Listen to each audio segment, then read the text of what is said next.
Hi hello, ഞങ്ങളിന്ന് വന്നേക്കുന്നത് കൂർക്കഞ്ചേരി പൂയത്തിനാണ്. നമ്മൾ തൃശ്ശൂർക്കാർക്ക് തൃശ്ശൂർ പൂരം കഴിഞ്ഞാൽ പിന്നെയുള്ളതാണല്ലോ അല്ലേ പൂയം. അതിൽ തന്നെ ഏറ്റവും ഗംഭീരമാണ് കൂർക്കഞ്ചേരി പൂയം. രാത്രി 1 മണി സമയത്തുള്ള തിരക്കാണ് നിങ്ങൾ ഈ കാണുന്നത് കേട്ടോ. ഞങ്ങൾ ഇപ്രാവശ്യം ഒരു 12:30 കഴിഞ്ഞിട്ടാണ് ഇറങ്ങിയത്. അമ്പലത്തിൻ്റെ ഉള്ളിൽ എന്താ നടക്കണേന്ന് കാണാനാണ് ഞങ്ങൾ പോണത്.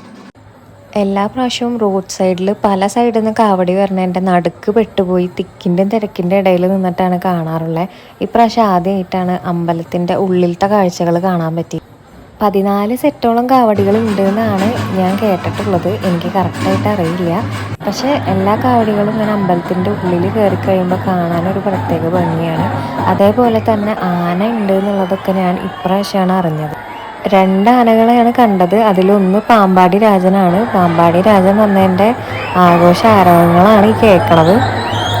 അത്യാവശ്യം തിരക്കുണ്ടായിരുന്നെങ്കിലും ഒരുപാട് ഫാമിലീസും കുട്ടികളും ഒക്കെ ആയതുകൊണ്ട് തന്നെ നമ്മൾ കംഫർട്ടബിൾ ആയിട്ടാണ് എല്ലാം കണ്ടത്. പിന്നെ രാത്രി എഴുന്നള്ളിപ്പിന് ആനകളെയൊക്കെ കാണാൻ ഒരു പ്രത്യേക ഭംഗിയാണ്. പാമ്പാടി രാജനൊക്കെ ഇത്രയും അടുത്ത് നിന്നിട്ട് ഞാൻ ആദ്യമായിട്ടാണ് കാണുന്നത്. വേറെ പൂരത്തിനൊക്കെ കണ്ടിട്ടുണ്ടെങ്കിലും ഇത്രയും അടുത്ത് നിന്നിട്ട് ഞാൻ ഇപ്പോഴാണ് കാണുന്നത്.